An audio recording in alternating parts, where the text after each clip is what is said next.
ईशान और स्वागत है आप लोगों का। और आज का जो व्लॉग है बहुत ही धमाकेदार होने वाला है और मैं आपको दिखाने वाला हूँ एक बहुत ही बढ़िया सी चीज़। वो कहते हैं ना, अपना एक सपनों का घर हो, वो भी ऐसी जगह पे।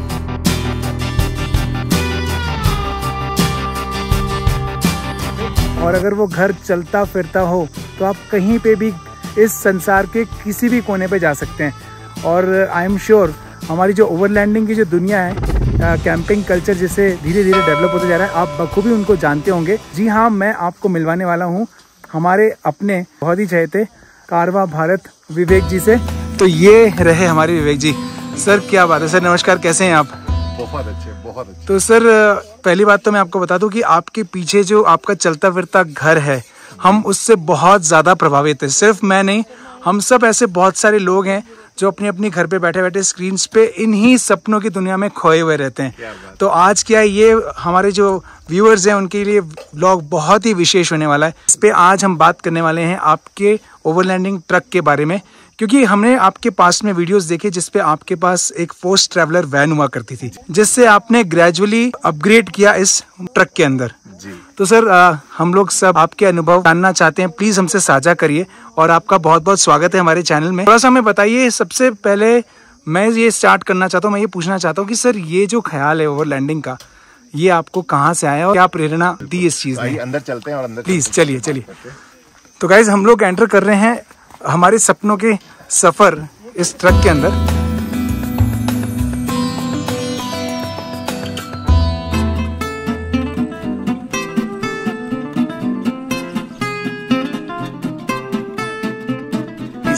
आपका और आपके दर्शकों का सबका हमारे इस छोटे से चलते फिरते घर में बहुत बहुत स्वागत है। शुक्रिया सर। और आपका प्रश्न था कि ये ख्याल कहाँ से आया कि हमें कैरावैनिंग करनी चाहिए, हमें मोटर होम लाइफ परस्यू करनी चाहिए, जबकि अच्छा खासा घर सभी के पास होता है। एक सामान्य आर्थिक वर्ग में जो रहते हैं सभी के पास होता है। हम क्यों अपने बसे बसाए घर को, कंफर्टेबल लाइफ को छोड़ के ऐसे किसी जगह पे जाएं?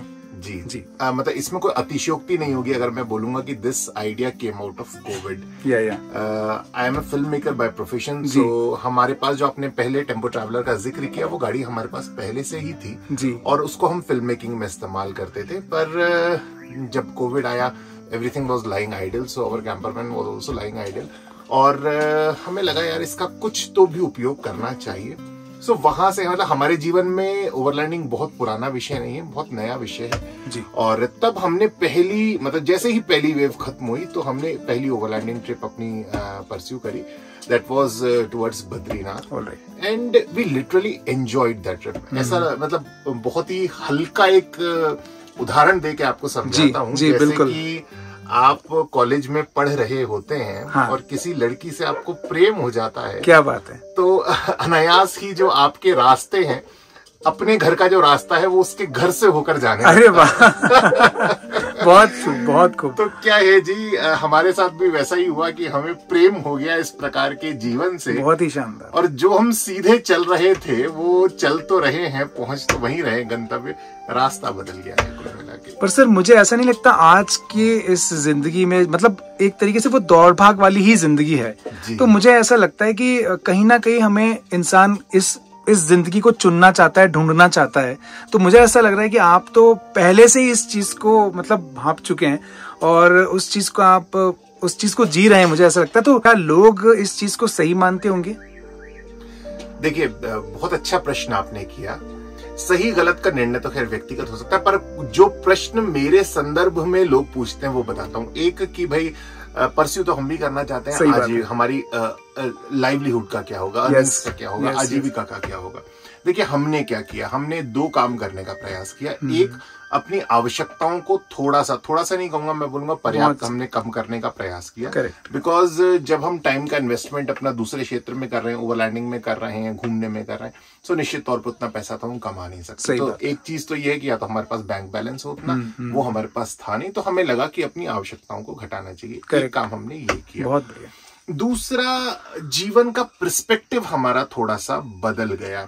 हमें पहले सबकी तरह लगता था बड़ी गाड़ी, बड़ा घर, और बहुत छोटा सा उदाहरण जो मैंने शायद आपको भी 2 दिन पहले जो बात कही, जी, मुझे ऐसा अब बहुत शिद्दत से लगता है ओवरलैंडिंग करने के बाद कि ईश्वर ने इस संपूर्ण संसार का मालिक बनाकर हमें इस धरती पर भेजा, वो हम ही हैं जो अपने आप को एक टुकड़े में बांध लेते हैं। बहुत सही बोला था, करेक्ट, बहुत ही सही बात। सो हम इतनी जगह जाते हैं, इतना प्रेम मिलता है, इतना स्नेह मिलता है, जिस जगह हम जितने दिन रुकते हैं, मान लीजिए यहाँ पर रुके हैं, तो ऐसा कतई महसूस नहीं होता कि ये मेरा स्थान नहीं है। और जब ये अपनत्व का भाव किसी स्थान के प्रति जागृत होता है तो वो स्नेह सहज ही विकसित हो जाता है। बहुत ही सही बोला आपने। इनफैक्ट मैं अपने व्यूअर्स को बताना चाहूंगा कि विवेक जी के ऑलमोस्ट सारे ही व्लॉग्स वो सिर्फ कैंपर वैन तक या ओवरलैंडिंग तक सीमित नहीं होते। वो आपको डे टू डे लाइफ कैसे जीनी है, या वो किसी भी गांव कस्बे शहर से होकर गुजरते हैं जब, तो वहां की लाइफस्टाइल, वहां के लोकल लोग, उनकी पहचान, उनकी संस्कृति को छूकर ही वो महसूस करते हैं। और इससे मुझे ऐसा लगता है कि लोगों में ये प्रेरणा का भाव भी विकसित होता है कि यार मतलब हमारी एक रेगुलर रूटीन के अलावा भी कुछ और है जिंदगी में जो हमको देखना चाहिए। देखिए, इसमें भी मैं एक और विषय आपके सामने रखता हूँ। यूरोपियन वेस्टर्न कंट्रीज की वैन लाइफ और भारत की वैन लाइफ में बहुत फर्क है। हमारा सोशियो इकोनॉमिक कल्चर बहुत अलग प्रकार का है। अभी जब कैंपिंग ग्राउंड्स नहीं है भारत में, तो हम जैसे लोग जो गांव में जाकर रुकते, देखिए मैं ये तो नहीं मानता कि मैं एक बहुत बड़े अर्थ संपन्न वर्ग से आता हूं, पर एक बहुत बड़ा वर्ग देश का ऐसा है जो फाइनेंशियली स्टेबल है और वो इस प्रकार का जीवन परस्यू करता है, और वो उन लोगों के बीच जाके जीवन यापन करता है, रुकता है, जो अभी आर्थिक समानता पे नहीं आए हैं, मतलब जिनका आर्थिक स्तर उतना अच्छा नहीं है। सो एक्सचेंज ऑफ थॉट्स मिलते हैं, एक्सचेंज ऑफ लाइफ मिलती है। वो देखते हैं कि हम कैसे जीते हैं, हम देखते हैं कि उनके जीवन में क्या क्या भाव है, और ये जो आत्मीयता, ये जो एक दूसरे का एक्सचेंज ऑफ कल्चर वहां पर बनता है, तो सहज ही एक दूसरे का सहयोग भी निर्मित होता है। और भारत देश को मैं वाकई बहुत दिल से बता रहा हूँ, इतना घूमता हूँ तो हमारे देश में इम्प्रॉपर डिस्ट्रीब्यूशन ऑफ इनकम एक बहुत बड़ा फैक्टर है। और उसमें कैरावेनिंग एक बहुत महत्वपूर्ण भूमिका निभा सकता है, क्योंकि वो दो वर्गों को मिलाने का जोड़ता है। टूरिज्म का एक बहुत भिन्न प्रकार है। ये होटल नहीं है, ये होम स्टे नहीं है, सीधा आप वहां जाओगे जहां पर व्यक्ति को आपकी जरूरत है, उसके साथ जाके रुकोगे। बहुत इसीलिए भी बहुत ज्यादा एक्साइटेड है कि क्योंकि देखिए वो दूर से देखते हैं पर वो जानना चाहते हैं कि आखिर इस ट्रक के पिटारे के अंदर है क्या, विवेक जी रहते कैसे हैं, ट्रक के अंदर है क्या, मतलब कहाँ खाना बनता है, कहाँ सोते हैं। थोड़ा सा एक ओवरव्यू आप अपने ट्रक के बारे में बताएं। शुरू करते हैं। जिस जगह मैं बैठा हूँ, ये एक डबल बेड है। सो मैं और श्रीमती जी, हमारे घर में 5 सदस्य हैं, 2 बच्चे 3 बड़े। सो मैं और श्रीमती जी इस बेड पे सोते हैं। ऊपर सात्विक का बेड है, पीछे आपको दिख रहा है उसमें मंदिर है जी। मेरी लेफ्ट हैंड, आपकी लेफ्ट हैंड साइड वहां पर एक एयर कंडीशनर लगा हुआ है जो एक्सटर्नल पावर से चलता है जी। और राइट हैंड साइड एक शेल्फ है जो बुक्स के लिए है। उसके नीचे जो आपको फ्लिप्स दिखाई दे रहे हैं वो गाड़ी के एसी के वेंट्स हैं। ओके। यहाँ पर आपको ऊपर दिख रही हैं सारी शेल्फ, सबकी अपनी अपनी एक है। सो सबके अपने अपने कपड़े इसमें रहते हैं। यहाँ पर ये 2 बेड है, एक ये बंक बेड है जिसपे अवनी जो बिटिया है वो सोती है, और ये माता जी का एक बेड हो गया। बहुत ही इस प्रकार के सबके सोने का तो प्रबंध हो गया, पर खाली पेट जो है वो नींद भी नहीं आती। सही बात है, सही बात है। तो रसोई चाहिए। सो ये हमारा इंटरनल किचन है। हमारे पास 2 किचन सेटअप है, एक एक्सटर्नल एक इंटरनल। सो ये हमारा इंटरनल किचन सेटअप है जिसमें हमने एक कुकटॉप लगाया हुआ है। यहाँ पर एक ये वॉश बेसिन है। मतलब सारी चीजें अपने बिल्कुल किचन के प्लेटफॉर्म के अकॉर्डिंग बनाई गई है यहाँ पे जी। इसको हम कम यूज करते हैं। बाहर का एक्सटर्नल वॉश बेसिन मतलब हम ज्यादा यूज करते हैं। पानी का काम जितना बाहर हो उतना अच्छा है। ये एक ऑपरेटिव वाटर आउटलेट है जो मोटराइज्ड है, मतलब एक डीसी मोटर से जुड़ा हुआ है जी जी। ऊपर भी ये 2 शेल्व्स हैं, तो इसमें भी कुछ सामान जो किचन की तो नहीं है, किचन का हमारा सब नीचे आ जाता है। इसमें हमारे इलेक्ट्रिकल आइटम्स वगैरह, कॉस्मेटिक्स वगैरह इसमें आ जाते हैं। ये हमने एक पीसी कम टेलीविजन लगाया हुआ है। सो मेरा जो अपना काम होता है एडिटिंग वगैरह का वो इसमें पूर्ण हो जाता है। यहाँ पर एक साउंड बार हमने लगा रखी है। ये जो आपको दिख रहे हैं ये ब्लाइंड्स हैं और ब्लैकआउट ब्लाइंड्स हैं। सो जब ये नीचे हो जाते हैं तो एकदम ब्लैक हो जाता है। ये इसलिए है क्योंकि आपको एट टाइम्स प्राइवेसी चाहिए होती है, तो उसके लिए आप इनको नीचे कर सकते हैं। ठीक है, इस प्रकार से थोड़ा सा यूं करके नीचे चले जाएंगे जी, और ये बंद हो जाता है। बहुत ही इजी है ऑपरेशन इसका। जी जी जी। और ये हमने विंडोज खुलने वाली इसलिए लिए हैं क्योंकि जब यहाँ पर कुकिंग करते हैं तो अंदर ये बहुत बड़ी, ये एक बहुत मतलब महत्वपूर्ण चीज बता रहा हूँ। जब भी इंटरनल कुकिंग करते हैं तो आपकी जो फ्लेम होती है वो ऑक्सीजन किल करती है। सो ऑक्सीजन का लेवल बना रहे, इसलिए एयर आउटलेट इनलेट दोनों चाहिए होता है। सो इसके लिए हमने एक एग्जॉस्ट लिया है। और इनलेट के लिए हमने यहाँ पर ये वाला एग्जॉस्ट। वाह, मतलब दोनों ही चीजें आदान प्रदान होते रहना चाहिए, मतलब बहुत ज्यादा, मतलब सर्कुलेशन बना रहना चाहिए, बहुत ही इंपॉर्टेंट फैक्टर है। आता है और यहाँ से ये आउट। छोटी छोटी चीजें जो बहुत ध्यान में रखने लायक है, जैसा कि आपने बताया कि वो CO2 बढ़ा देगा, एक्चुअली ऑक्सीजन किल करेगा, तो मतलब बहुत ही नोट करने वाली बात है। अगर मैं इस वुड की बात करूं, मतलब थोड़ा सा बताएंगे कि कौन सा मटेरियल यूज किया गया है? पाइन वुड है। आप यूरोपियन वेस्टर्न कंट्रीज के कैंपर वैन्स में देखते हैं, बहुत ही कॉमनली ये यूज होती है। भारत में उत्तराखंड में पर्याप्त होती है, पर दुर्भाग्य हमारा ये है कि प्रोसेस होके ये विदेश से हमारे भारत में वापस आती है। तो this is a processed pine would. हल्की है, मतलब अच्छा है, एक अच्छा फील देती है। तो मतलब आपका जो है bedroom, drawing room, working table, kitchen, लगभग सब कुछ बहुत पास में है और बहुत ही कन्वीनियंटली यूजर फ्रेंडली तरीके से आप उसको यूज कर पाते हैं। मोटर होम में यही सेटअप होता है। एग्जैक्टली मतलब उसमें ऐसा होता है ना कि हम एक घर में तो यूजुअली एक कमरे से दूसरे कमरे में हमको जाना पड़ता है, और यहाँ पे जितनी चीजें पास में होंगी उतना आसान होगा उसको हैंडल करना और ऑपरेट करना। यहाँ पर हमने एक वॉशिंग मशीन ली है, जो एक फुल्ली ऑटोमेटिक वॉशिंग मशीन है। So this is completely operational and all these things are operated by solar. So ये जैसे ये पावर ऑन किया तो ये ऑन हो गई, और ये सब कुछ ऑपरेटेड है हमारे सोलर से। 400 वॉट की 450 वॉट की हमने प्लेट्स लगा रखी है, मोनोपर्क मॉड्यूल। सो उससे ही ये सब। तो मतलब अब वाटर मैनेजमेंट के बारे में अपन अभी बाहर चलते तो बात करते हैं जी। तो इसमें अगर वॉशरूम की फैसिलिटी है तो वो थोड़ा अगर बताना चाहें। सर ये हमारा वॉशरूम है। इसमें ये जो सामने आपको दिख रहा है ये केमिकल टॉयलेट है, उधर शावर है और बाकी सब चीजें। काफी स्पेस तो उसमें पर्याप्त है, जिसके अंदर आप आराम से शावर ले सकते हैं। मतलब आप देखिए इन चीजों को घर से तो कंपेयर नहीं कर सकते। एग्जैक्टली। सो कैंपर वैन में कॉम्पैक्ट होता है, कम बिजली, कम जगह, कम पानी, सब कुछ छोटा-छोटा है। मिनिमलिस्ट हमको एक तरीके से बनना पड़ता है। पावर मैनेजमेंट की बात करें तो ये जो लाइट्स यहाँ पे लगी हुई हैं और कुछ स्विच बोर्ड्स में यहाँ पे देख पा रहा हूँ, तो ये किस तरीके से, ये अल्टरनेटिव करंट से ऑपरेट होते हैं या डीसी से होते हैं? सर देखिए, मैं पर्सनली सजेस्ट करूंगा कि जितना कन्वर्जन लॉस कम हो उतना अच्छा है। क्योंकि पावर सेविंग करनी होती है। तो हमने प्रयास किया है कि अपनी गाड़ी में मैक्सिमम जो अप्लायंसेज है वो डीसी पे हो। तो ये सब जो आपको लाइट ये अभी जल रही है, बुझ रही है, ये भी डीसी है। उधर अगर मैं फैन चलाऊंगा इधर ये, तो ये भी डीसी है। अच्छा, मतलब सब डीसी है। बहुत अच्छी बात है। और ये देखिए, ये आपके ये बाहर से हवा फेंक रहा है अंदर। बहुत बढ़िया, बहुत बढ़िया। और ये जो है ये अंदर की हवा, मतलब आपके जितने भी ये प्रेशर पंप्स हैं और जो लाइट्स हैं वो सारे डीसी ऑपरेटेड है। मतलब इनफैक्ट ये प्रेशर पंप भी डीसी है, जो बाथरूम के अंदर भी लगा वो टोटली डीसी बेस्ड है, जिससे कन्वर्जन लॉस नहीं हो। नहीं तो न्यूनतम से न्यूनतम 30 to 40% हमारा कन्वर्जन लॉस होता ही है डीसी टू एसी का। और एक विंडो एसी अपन देख रहे हैं, अगर कभी वहां पे बाय चांस पावर की अपने पास फैसिलिटी हो तो अपन इसको यूज कर सकते हैं। एक्सटर्नल पावर, यही एक ऐसी चीज है हमारी कैंपर वैन से जिसको एक्सटर्नल पावर की जरूरत पड़ती है। एल्स सब कुछ हम मतलब सेल्फ सस्टेन्ड है फ्रॉम सोलर। पावर मैनेजमेंट में जैसे आपने बोला कि हमने सोलर पैनल्स भी लगा रखे हैं, तो ऊपर गाड़ी की मैं कुछ देख पा रहा हूँ, एक स्ट्रक्चर सा लगा हुआ है। ये देखिए 225 वॉट के मोनोपर्क मॉड्यूल है। 2 पैनल हमने लगाए हैं। फिलहाल हमारी जो आवश्यकता है वो इससे पूर्ण हो जाती है। 12 वोल्ट का सिस्टम हमने लगा रखा है, जिससे हम 1000 वॉट तक के अप्लायंसेस चला सकते हैं ऑल्टरनेटिव करंट के। हमारी जरूरत पूरी हो जाती है, चाहे तो 24 वोल्ट का भी सिस्टम इसमें लगाया है। जो नीचे एक्स्ट्रा स्पेस है, यहाँ पे आपने कुछ रखा हुआ है। पर आपको ये जो दिख रहे हैं रेड कलर के जो स्विचेस, ये कट ऑफ स्विच है। कट ऑफ स्विच बहुत जरूरी होते हैं। देखिए, इसलिए जरूरी होते हैं क्योंकि जब आप गाड़ी को यूज नहीं कर रहे हैं तो आपका लॉस नहीं हो बिजली का, इसलिए आप उसको कट ऑफ कर दीजिए। अगर रात को आप इन्वर्टर ऑन रखते हैं तो आपकी बैटरी सहज ही ड्रेन होना शुरू होती, मतलब वो जारी रहेगा।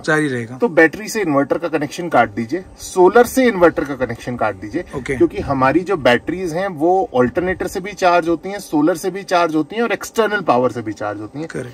सो ईदर ऑफ दीज हमें देना है, ओके, है ना, फॉर अ सेफ्टी पर्पस। तो जब गाड़ी चलती है तो हम सोलर का कनेक्शन कट कर देते हैं, तो गाड़ी का ऑल्टरनेटर से बैटरी चार्ज होती है, ओके, और जब सोलर से चार्ज हो रही है तब तो कोई दिक्कत नहीं है, इस तरीके से। तो मतलब इसमें मतलब काफी स्पेस है, मतलब अगर मैं देखूं आपने टोटल कितना बैटरी इसके अंदर रखा हुआ है, टोटल कितना एमएच इसके अंदर? 100 AH की 3 बैटरीज, तो ऑल टुगेदर 300 AH, जो हमारे लिए पर्याप्त है। अपन थोड़ा सा देख लेते हैं, एक नजर घुमा लेते हैं। जैसे कि अपन ने देखा कि अंदर भी एक किचन का सेटअप है, और बाहर आप देख सकते हैं इस तरीके की यहाँ पे टेबल लगी हुई है, और यहाँ पे भी आप वही सारा काम थोड़ा और बड़े लेवल पे यहाँ पे कर सकते हैं। यहाँ पे भी आप देख सकते हैं किचन का सिंक है स्टेनलेस स्टील का, यहाँ पे भी एक फोसेट लगाया गया है, और इस तरीके से सारी ही चीजों को यहाँ पे ऑर्गेनाइज तरीके से रखा गया है। वाटर मैनेजमेंट का अगर मैं पूछूं कि आप किस तरीके से, क्योंकि पानी एक बहुत बड़ा विषय है ओवरलैंडिंग में, जब तक पानी है तब तक हम बहुत टाइम तक ओवरलैंडिंग कर सकते हैं, मेरा ऐसा मानना है। तो गाड़ी में मतलब क्या फैसिलिटी है? पानी देखिए, आपको ऊपर एक ब्लैक कलर का पाइप दिख रहा होगा।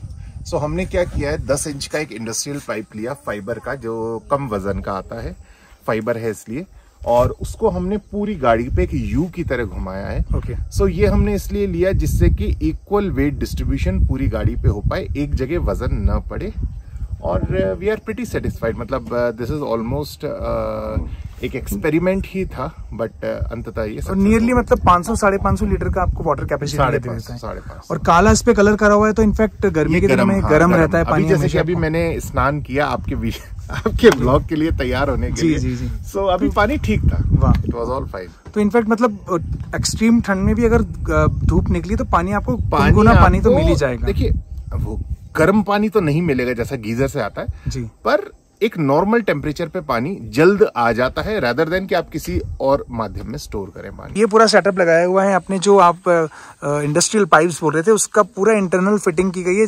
जहां पे वाटर की रिक्वायरमेंट है, चाहे किचन हो, चाहे टॉयलेट हो, चाहे बाहर का एरिया हो, तो यहाँ से आप देखिए इनपुट आउटपुट आप ले सकते हैं पानी का, और इसी तरीके से एक इनलेट एरिया है जहां से आप इस पूरे पाइप को भर सकते हैं। अगर हम देखें, बहुत सारे ऐसे आइटम्स होते हैं, चेयर्स हैं, बास्केट्स हैं, बॉटल्स हैं, तो मुझे ऐसा लगता है बहुत सारी स्पेस की अलग से रिक्वायरमेंट होती है। तो पीछे मुझे कुछ दिख रहा है आपकी गाड़ी के अंदर, इसको थोड़ा सा खोल के दिखाएं। कि मैं इसको और इलेबोरेट करता हूँ कि रिक्वायरमेंट्स का वाकई कोई अंत नहीं है। तो हमने तो क्या अपनी गाड़ी के हिसाब से चीजें रख लेते हैं, क्योंकि हमारे पास स्पेस है, विकल्प है, जरूरी नहीं है। अब देखिए, वो आप देख रहे हैं पीछे हमने बड़ा एक ऑक्सीजन सिलेंडर भी रखा हुआ है। तो ये एक नॉर्मल रूटीन चीज नहीं होती है जो रखने की होती है। तो ऐसा करके टूल बॉक्स भी हमारा बहुत बड़ा है, जिसमें ड्रिल मशीन भी होती है, जिसमें ग्राइंडर भी होता है, जिसमें सोल्डरिंग आयरन भी होता है, जिसमें हैमर भी बहुत प्रकार के होते हैं। एग्जैक्टली, ये हमने हमारी गाड़ी के हिसाब से रखा है। मैं ऐसा नहीं बोलूंगा सबको इतना भारी भरकम साजो सामान रखना, बट स्टिल अगर अपने पास स्पेस अवेलेबल है और वो चीजें अगर आपके उपयोग में आ सकती हैं, तो डेफिनेटली उसको रखा जा सकता है। यस। तो एक स्पेस ये है हमारे पास स्टोरेज, एक स्पेस यहाँ पर नीचे जो पर्याप्त। इनफैक्ट स्पेस वाइज तो बहुत ज्यादा स्पेस है गाड़ी के अंदर, अभी भी स्टिल मतलब बहुत ज्यादा है। जी। और पीछे ये जो शाफ्ट आप देख पा रहे हैं, ये मेरे ख्याल से आउटलेट विंडो है टॉयलेट की। ये वॉशरूम। इंपॉर्टेंट क्वेश्चन आजकल मतलब हमारी लाइफ में, इनफैक्ट मुझे भी कई बार सताता है, मैं भी अपनी बच्ची के पढ़ाई को लेकर बहुत ज्यादा कंसर्न हूँ, और हम अक्सर देखते हैं कि आपका जो परिवार है, जिसमें 5 सदस्य, जिसमें 2 बच्चे हैं, तो उनकी स्टडीज को आप कैसे मैनेज कर पाते हैं? क्योंकि हमारी जो डेली लाइफ है, हमको तो स्कूल के शेड्यूल से ही फुर्सत नहीं मिल पाती है। Correct sir, we have made a coordination with their school कि भाई ये लोग एग्जाम में अपीयर होंगे और उनका करिकुलम हम पूरा कराएंगे। उसमें शायद मेरा अपना एक छोटा सा पर्सपेक्टिव है कि जीवन में योग्यताएं बहुत महत्वपूर्ण होती हैं। So what I am trying is कि सात्विक अवनी जो हमारे साथ रहकर बड़े हो रहे हैं, हम उनको संगत दे पा रहे हैं, वो हमें संगत दे पा रहे हैं, माता जी का उनको संगत मिलती है, साथ ही इतने सारे अन्य लोगों से मिलना होता है, सबसे कुछ ना कुछ सीखने को मिलता है, इतने सारे स्थानों पे जाना होता है।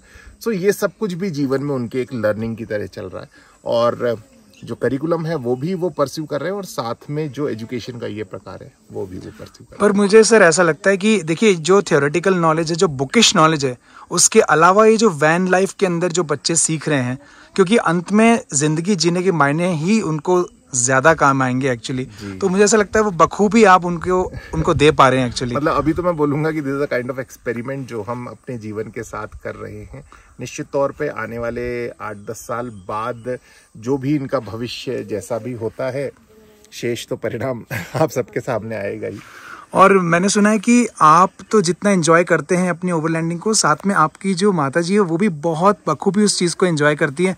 और एट द एज ऑफ 75+, मतलब कभी आपको ऐसा लगा कि उनको क्या मैं परेशान कर रहा हूँ, या उनको मतलब मैं वो सारी चीज़ें दिखा पा रहा हूँ जो वाकई में उनको देखना चाहिए थी? देखिए, 75 वर्ष की उम्र के किसी व्यक्ति को आप जबरदस्ती तो कुछ करवा नहीं सकते। सही बात है ना?